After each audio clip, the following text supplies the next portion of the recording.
Hello everyone, good morning to all. Welcome back to Parcham. आज हम discuss करने वाले हैं 6 सितंबर के करंट अफेयर्स। तो वीडियो को लास्ट तक देखना है। लास्ट में 2 इंपॉर्टेंट क्वेश्चन है MCQ। इन दोनों क्वेश्चंस के आंसर आप हमें कमेंट सेक्शन में दे सकते हैं। और अगर आपको 6 सितंबर के करंट अफेयर्स की PDF लेनी है तो परचम का टेलीग्राम ज्वाइन करेंगे एंड टेलीग्राम से आपको करंट अफेयर्स का PDF मिल जाएगा। इसके अलावा मैंने आप लोगों के लिए स्टार्ट की थी history to the point series, जहां पर हमने लास्ट 5 इयर्स के PYQs को शामिल करते हुए एक सीरीज़ बनाई है, जिसमें मॉडर्न हिस्ट्री खत्म हो चुकी है और मिडिवल इंडिया चल रहा है।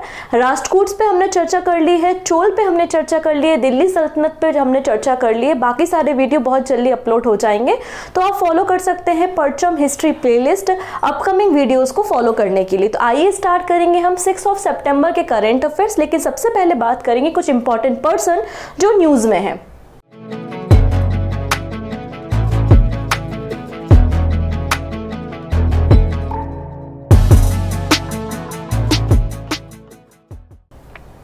तो सबसे फर्स्ट नंबर पे जो पर्सन न्यूज में है वो है नेस्कॉम के न्यू चेयरमैन, जिनका नाम है राजेश नंबियार। तो बेसिकली नेस्कॉम क्या होता है? तो NASSCOM basically national association of software and services company है, जो कि एपेक्स बॉडी है इंडिया में सारी की सारी टेक्नोलॉजी इंडस्ट्री की। इसका फॉर्मेशन 1988 में किया जाता है और फाउंडर होते हैं नंदन नीलकनी एंड देवांग मेहता।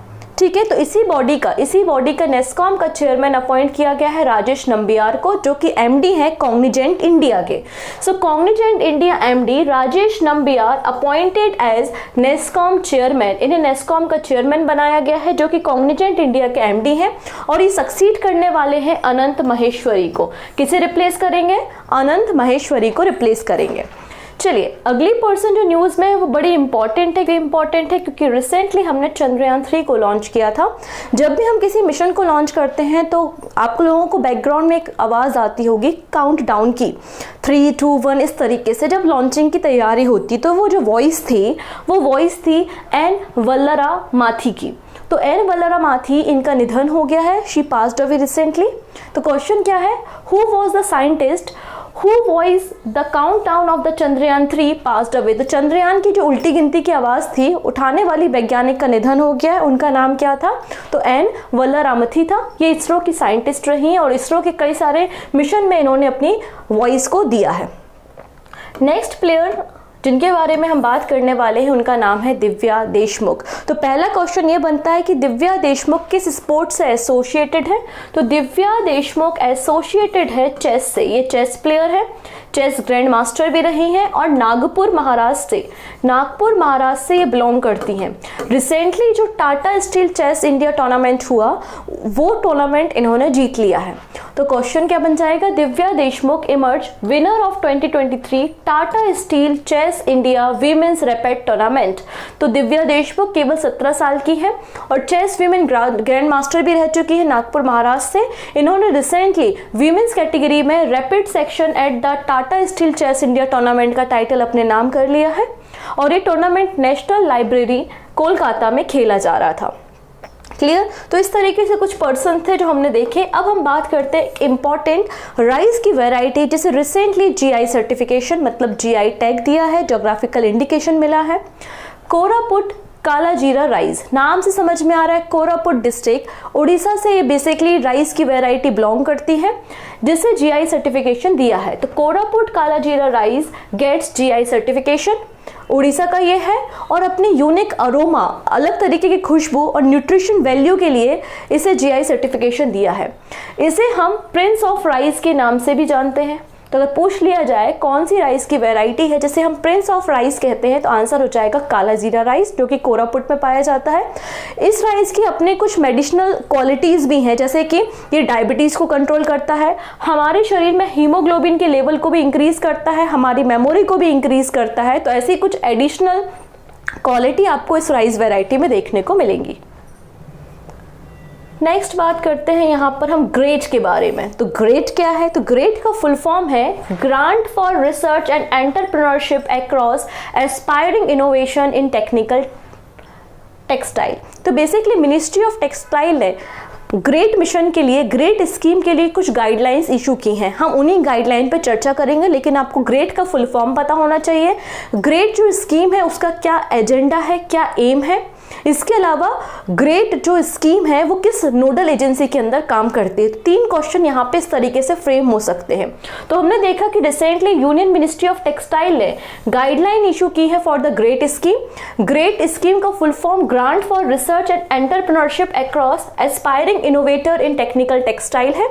बेसिकली जो लोग भी टेक्सटाइल इंडस्ट्री में स्टार्टअप ओपन करना चाहते हैं, इनोवेशन लाना चाहते हैं, नई टेक्नोलॉजी का यूज करना चाहते हैं, जिससे भारत का जो स्तर है, भारत का जो लेवल है, ग्लोबल लेवल, वो इंक्रीज हो सके टेक्सटाइल इंडस्ट्री में, तो ऐसे स्टार्टअप्स के लिए, ऐसे रिसर्च वर्क के लिए ग्रांट देने का काम ग्रेट स्कीम के अंतर्गत किया जाएगा by the ministry of textile. Basically इस स्कीम में क्या होगा, ये सपोर्ट करेगी इंडिविजुअल्स को भी और कंपनीज को भी to translate prototype to the technologies and product. तो बेसिकली कोई भी इंडिविजुअल है या कोई भी कंपनी जिसने कोई एक छोटा सा मॉडल बनाया है, एक प्रोटोटाइप तैयार किया है, लेकिन उस प्रोटोटाइप का आपको लार्ज वर्जन चाहिए, उसको कमर्शलाइज करना है, तो उसके लिए आपको पैसे की ज़रूरत होगी। तो आप जाएंगे मिनिस्ट्री ऑफ टेक्सटाइल के पास और बोलेंगे कि मैंने ये छोटा सा मॉडल बनाया है और इस तरीके से काम करता है और टेक्सटाइल की फील्ड में इस तरीके से इनोवेशन ला सकता है। तो यहाँ पे गवर्नमेंट आपकी मदद कर देगी और इसमें अप टू 50 लाख रुपीज तक का 18 मंथ के लिए आपको ग्रांट्स प्रोवाइड किया जाएगा और एडिशनल जो इंक्यूबेटर्स हैं, स्टार्टअप्स हैं, उनको एडिशनल 10% ग्रांट भी दिया जाएगा by the ministry of textile. ठीक है। R&D करने के लिए, रिसर्च वर्क के लिए 26 इंस्टीट्यूट्स हैं। रिसर्च वर्क करने के लिए 26 इंस्टीट्यूट है जहां पर ग्रांट प्रोवाइड किया जाएगा रिसर्च वर्क करने के लिए। ये जो पूरी ग्रेट स्कीम है, ग्रेट स्कीम काम कर रही है NTTM मिशन के अंतर्गत। NTTM का मतलब है नेशनल टेक्निकल टेक्सटाइल मिशन। इसका मकसद यही है कि भारत की जो पोजीशन है ग्लोबल लेवल पर टेक्सटाइल इंडस्ट्री में, टेक्निकल टेक्सटाइल में, और उसको और भी ज़्यादा इंक्रीज करना। ये जो मिशन है नेशनल टेक्निकल टेक्सटाइल मिशन, इसके 4 कंपोनेंट हैं: research, innovation and development, promotion and market development, export promotion, education, training and skill development. और इस मिशन की जो नोडल एजेंसी है, जिस मंत्रालय के अंदर ये मिशन काम कर रहा है, वो है मिनिस्ट्री ऑफ टेक्सटाइल। बेसिकली इसको इम्प्लीमेंट किया गया था, इस मिशन को इम्प्लीमेंट किया गया था फॉर द 4 ईयर्स, 4 सालों के लिए इसे इम्प्लीमेंट किया गया था फॉर द फाइनेंशियल ईयर 2020-21 से लेकर 23 से 24 तक। तो इन 4 सालों के लिए बेसिकली इस मिशन को लॉन्च किया है, जिसका मकसद टेक्सटाइल इंडस्ट्री में इनोवेशन करना है। तो आई थिंक आपको समझ में आ गया होगा कि ग्रेट स्कीम क्या है। अब बात करते हैं हमारे कंट्री के प्राइम मिनिस्टर। ये विजिट पे गए हुए हैं 2 दिन के इंडोनेशिया, जकार्ता में। Okay, so prime minister Modi visit to Jakarta, Indonesia. क्यों गए हैं ये विजिट पे, आइए हम देखते हैं। तो बेसिकली हम सभी को पता है आसियान के साथ, हमारे आसियान जो कंट्रीज है, 10 मेंबर्स का जो ग्रुप है, उसके साथ हमारे बहुत पुराने स्ट्रेटेजिक रिलेशंस रहे हैं, बायलैटरल रिलेशंस रहे हैं। उनको और मजबूत करने के लिए हर साल इंडिया और आसियान की एक समिट भी होती है। उसी समिट में पार्टिसिपेट करने के लिए प्राइम मिनिस्टर मोदी गए हुए हैं जकार्ता, इंडोनेशिया। तो prime minister Narendra Modi will visit to Jakarta, Indonesia on 6 to 7 सितंबर। और इन्हें इन्विटेशन भेजा था H.E. जोको विडोडो, जो कि प्रेसिडेंट है रिपब्लिक ऑफ इंडोनेशिया के। During the visit prime minister Modi attend करेंगे 20th ASEAN India summit, ASEAN India का 20वें नंबर का समिट अटेंड करेंगे। इसके अलावा 18th नंबर का जो ईस्ट एशिया समिट है उसको भी अटेंड करेंगे। जितने भी समिट हो रहे हैं, इन सबको हेड, इन सबका जो चेयरमैन होगा वो इंडोनेशिया होगा, क्योंकि आसियान की भी जो प्रेसिडेंसी है, जो आसियान की चेयरमैनशिप है, वो अभी फिलहाल इंडोनेशिया के पास है। अब यहाँ पर देखिएगा, जो आसियान ग्रुप है ना, आसियान ग्रुप की अपनी इंडिविजुअल मीटिंग भी होती है, इंडिया के साथ भी अपनी मीटिंग करता है और ईस्ट एशिया की कंट्रीज के साथ भी मीटिंग करता है। जैसे कि इंडिया और आसियान की 20th नंबर की समिट हो रही है, वैसे ही जो आसियान कंट्री है उनकी ये 43 नंबर की समिट है। तो 43rd आसियान समिट कहाँ हो रही है? जकार्ता में हो रही है। 5 से लेके 7 सितंबर के बीच में, 5 से लेके 7 सितंबर के बीच में ये मीटिंग होने वाली है।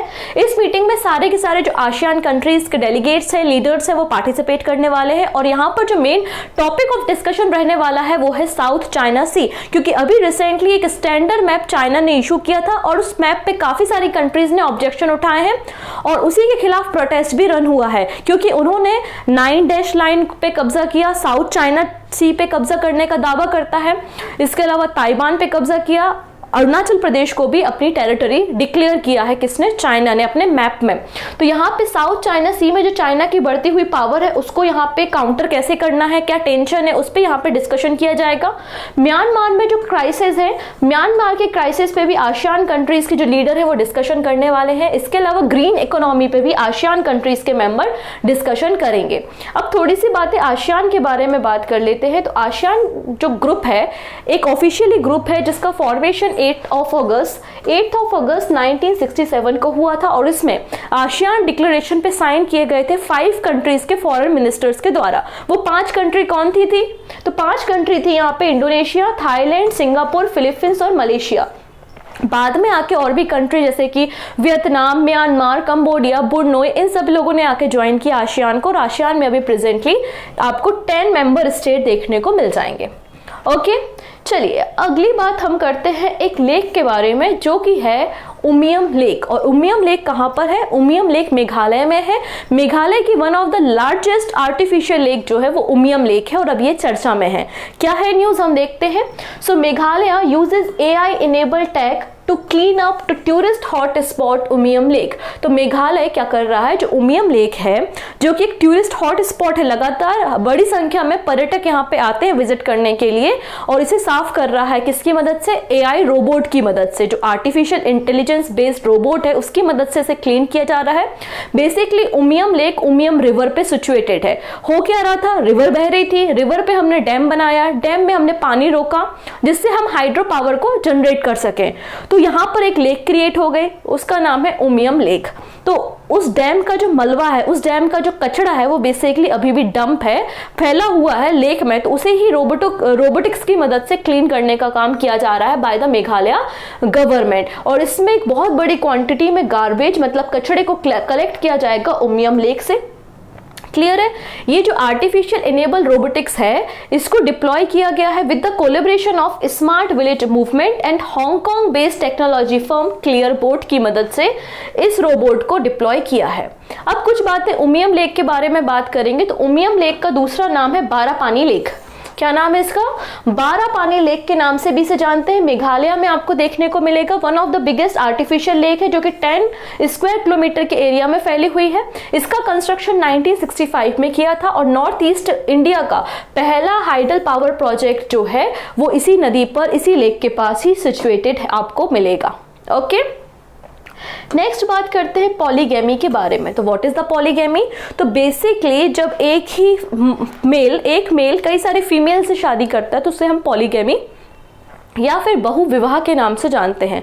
तो असम में ऐसे मामले बहुत ज़्यादा है, असम में ऐसे केसेस बहुत ज़्यादा है, इसलिए असम के CM ने एक कमेटी बनाई है, 3 मेंबर्स की कमेटी, जो कि एक लॉ बनाएगी किस तरीके से पॉलीगैमी को बैन कर सकते हैं आसाम स्टेट में। तो आइए हम पूरी न्यूज़ देखेंगे।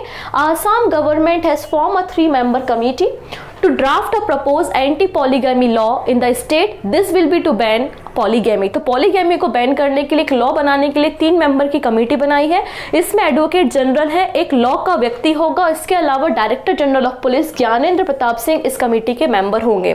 ये कोई पहली बार नहीं है, अगर आज से आप 3 महीने पहले जाएंगे तो 3 से 4 महीने पहले एक और कमेटी बनाई गई थी आसाम गवर्नमेंट के द्वारा और उस कमेटी को लीड कर रही थी फॉर्मर गुवाहाटी हाईकोर्ट जज जस्टिस रूमी फूकन। और इन लोगों को 40 दिनों का समय मिला था अपनी रिपोर्ट को सबमिट करने के लिए और इन्होंने बेसिकली जो मुस्लिम पर्सनल लॉ या सरिया लॉ है 1937 और जो हमारा कॉन्स्टिट्यूशन का आर्टिकल 25 है जो कि रिलीजियस फ्रीडम देता है, इस पे इन्होंने सर्च किया। इस पैनल ने इसके प्रोविजंस को एग्जामाइन किया और अपनी रिपोर्ट को सबमिट किया था और उसी रिपोर्ट को फर्दर आगे बढ़ा रही है ये 3 मेंबर की कमेटी जो कि एक ड्राफ्ट तैयार करेगी किस तरीके से आसाम स्टेट में हम पॉलीगैमी को बैन कर सकते हैं। चलिए, अब इस तरीके का एक पोस्टर मुझे न्यूज़पेपर में मिला तो मैंने सोचा चलो आप लोगों के साथ भी शेयर कर देती हूँ। कुछ इस तरीके से हेडलाइन थी, भारत के इंद्रजाल से नहीं बच पाएंगे पाकिस्तान और चीन के ड्रोन। तो बेसिकली जैसे आप लोग ने देखा होगा इजराइल के पास अपना एक आयरन डोम सिस्टम है। तो आयरन डोम सिस्टम में क्या होता है, अगर कोई भी कंट्री इजराइल पे मिसाइल दागती है, जैसे कि फिलीपींस ने अटैक कर दिया, मिसाइल भेज दी, तो ये आयरन डोम सिस्टम बेसिकली उसको इंटरसेप्ट करके डिस्ट्रॉय करने का काम करता है। वैसे ही भारत ने अपना पहला एंटी ड्रोन सिस्टम पूरी तरीके से मेड इन इंडिया डेवलप किया है जिसका नाम है इंद्रजाल। ये वर्ल्ड का पहला AI powered anti drone system है जो कि आर्टिफिशियल इंटेलिजेंस पावर पे काम करने वाला एंटी ड्रोन सिस्टम है जिसका नाम है इंद्रजाल और पूरी तरीके से मेड इन इंडिया है। इससे क्या होगा, जो हमारी इंपॉर्टेंट फैसिलिटीज है जैसे कि न्यूक्लियर वेपन्स हमने कहीं रखे हुए हैं, कहीं पे ऑयल के वेल्स है, कुएं हैं, इंपॉर्टेंट पार्लियामेंट की बिल्डिंग है, प्रेसिडेंट हाउस है, इंपॉर्टेंट मॉन्यूमेंट्स है, इसके अलावा चाइना और पाकिस्तान की जो बॉर्डर है जहां से ड्रोन आने का खतरा बना रहता है, तो ऐसी जगहों पे इंद्रजाल को डिप्लॉय करेंगे तो इंद्रजाल जो है वो बहुत फास्ट है, 30 सेकंड के अंदर वो अपने टारगेट को इंटरसेप्ट करके उसको अटैक करके डिस्ट्रॉय कर सकता है। तो आइए हम इंद्रजाल के बारे में थोड़ा सा डिस्कशन करेंगे। Okay, so India unveil the world first AI powered anti drone system Indrajaal by the Grene robotics. Grene robotics एक Hyderabad based robotics technology company है जिसके द्वारा इंद्रजाल को तैयार किया है और ये एक ऑटोनोमस एंटी ड्रोन सिस्टम है जो कि पावर्ड है आर्टिफिशियल इंटेलिजेंस से। इस तरीके का ये वर्ल्ड का पहला सिस्टम है। ऑब्वियस सी बात है भारत का भी ये पहला सिस्टम होगा जो कि डिजाइन किया गया है कि हमारे जो क्रिटिकल फैसिलिटीज है जैसे कि न्यूक्लियर इंस्टॉलमेंट हुआ है, कहीं पे कोई इंपॉर्टेंट लार्ज एरिया है, स्मॉल सिटीज है, इंपॉर्टेंट बिल्डिंग है, उनको यहाँ पे ड्रोन के अटैक से ये प्रोटेक्ट करने का काम करेगा। ठीक है, इंद्रजाल जो है इसका जो आपको रेंज मिलेगा वो 4000 स्क्वायर किलोमीटर का आपको रेंज जो है वो इंद्रजाल का देखने को मिलेगा। इंद्रजाल कंप्लीटली डेवलप किया गया है इंडिया के द्वारा, मतलब पूरी तरीके से मेड इन इंडिया है और 360 डिग्री प्रोटेक्शन प्रोवाइड करेगा। मतलब ये रियल टाइम इसके पास कैपेबिलिटी है कि डिटेक्ट कर सकता है, आइडेंटिफाई कर सकता है, क्लासीफाई, ट्रैक एंड न्यूट्रलाइज कर सकता है थ्रेट को। और इसकी जो आप देखेंगे शॉर्ट टाइम फ्रेम है इसका और बहुत जल्दी आसानी से अपने रिस्पॉन्स तक पहुंच जाएगा 30 सेकेंड में। ओके, नेक्स्ट बात करते हैं एक और ड्रोन के बारे में जो कि एक एग्रीकल्चर ड्रोन है जिसका नाम है किसान drone. AG365S of the Marut drone become the first DGCA certified drone for dual uses। तो बेसिकली ये इंडिया का पहला multi utility agriculture small category drone है। AG365S जिसका नाम है किसान ड्रोन, बेसिकली ये भारत का पहला multi utility agriculture small category का ड्रोन है जिसे प्रेस्टीजियस DGCA का सर्टिफिकेशन मिला है, मतलब directorate general of civil aviation का सर्टिफिकेट मिला है।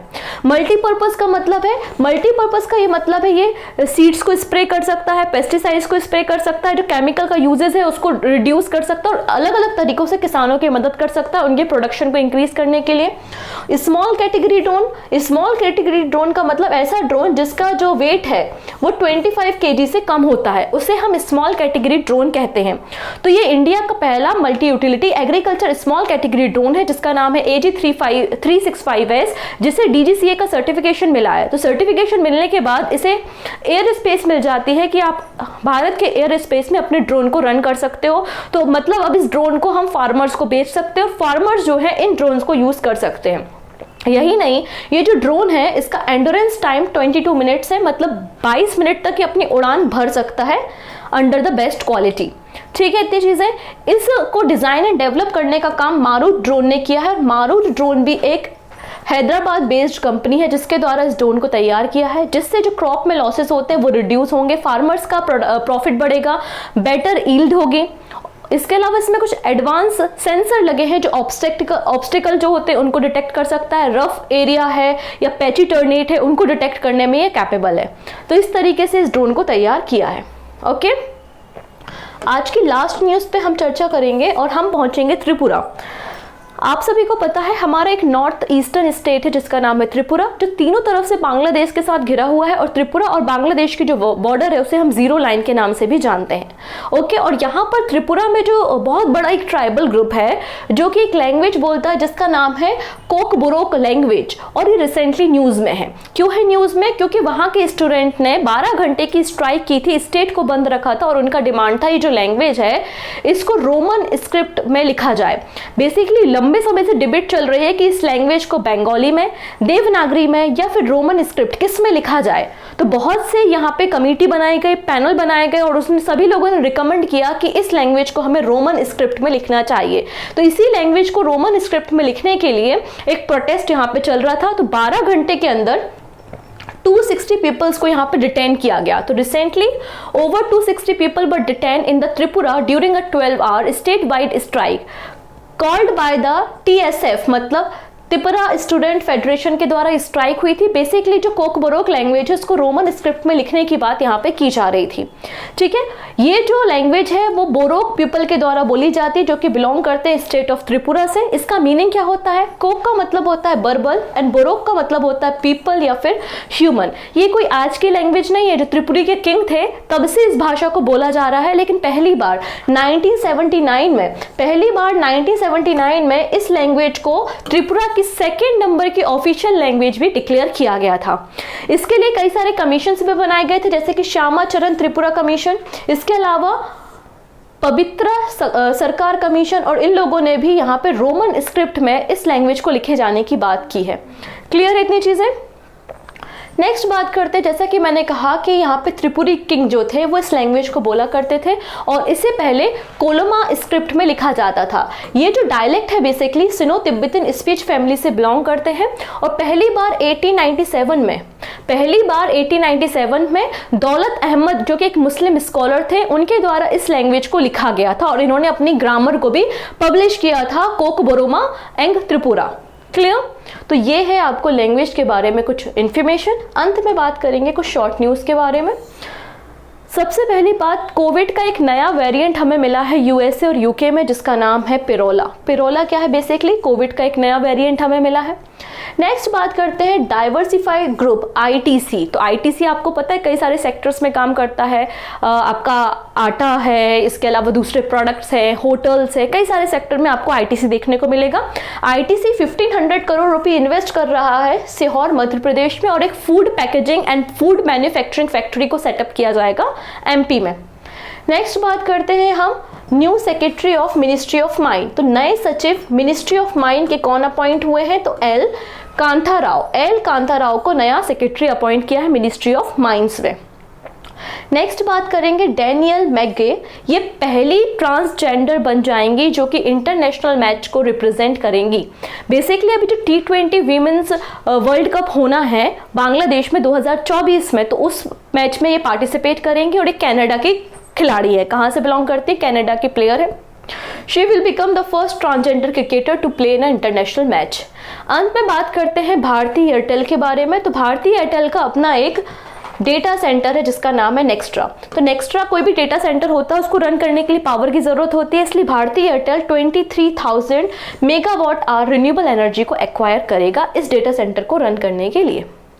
अंत में बात करेंगे कुछ एमसीक्यू के बारे में। आई थिंक पूरी की पूरी न्यूज़ आपको समझ में आई होंगी। मैंने पूरी कोशिश की है शॉर्ट में और आसान शब्दों में आपको हम सारी न्यूज़ को एक्सप्लेन कर सके।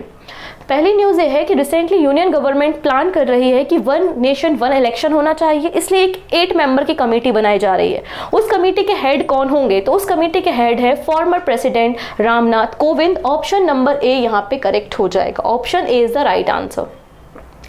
नेक्स्ट बात करते हैं सिंगापुर इंटरनेशनल मीडिएशन सेंटर के मीडिएटर किसे अपॉइंट किया है? तो हमारे CJI former CJI NV Ramana को अपॉइंट किया है। ऑप्शन सी यहाँ पे करेक्ट है। ओके, नेक्स्ट है रमन मैग्नेसिस अवार्ड किसे दिया गया? तो रिसेंटली 4 लोगों को रमन मैग्नेसिस अवार्ड दिया है, जिनमें से एक इंडिया से बिलोंग करते हैं, Ravi Kannan. Option D correct है। Option D. Men's hockey 5S Asia cup 2023 किस कंट्री ने जीता है? तो पाकिस्तान को डिफीट करके इस मैच को किसने जीता है? इंडिया ने। ऑप्शन ए बिल्कुल करेक्ट है। Daniel Magge will become the first transgender cricketer to play in an international match for Women's T20 World Cup 2024 in Bangladesh. Which country will she play for? तो किस country के लिए खेलेंगे ये? Canada, obvious सी बात है, Canada से है। Option D. नेक्स्ट है interim managing director and the CEO of Kotak Mahindra bank कौन बन गया है? तो रिसेंटली उदय कोटक ने रिजाइन किया था और उदय कोटक के रिजाइन करने के बाद दीपक गुप्ता को इंटरिम एमडी एंड सीईओ बनाया गया है। ऑप्शन सी करेक्ट है। नेक्स्ट बात करते हैं former veteran cricketer Heath Streak pass away recently. ये किस कंट्री के क्रिकेटर थे? तो आंसर हो जाएगा जिम्बाब्वे। ऑप्शन डी यहाँ पे करेक्ट है। नेक्स्ट बात करते हैं, this is the question of the day. Recently government of India ने डिसाइड किया है कि पूरे सितंबर मंथ को हम पोषण माह के रूप में सेलिब्रेट करेंगे। तो यहाँ पे पोषण का फुल फॉर्म क्या है? 4 ऑप्शन है, आपको बताना है कि इनमें से पोषण का फुल फॉर्म क्या है। पहला क्वेश्चन ये है। सेकंड क्वेश्चन है कि G20 जो ऑर्गेनाइजेशन है उसका फॉर्मेशन कब हुआ था? 1944, 65, 75 या 1999? इन दोनों क्वेश्चंस के आंसर आप हमें कमेंट सेक्शन में देंगे। बाकी सारी बातें आने वाले वीडियो में हम करते हैं। तब तक अपना ध्यान रखेंगे। Take care and bye bye.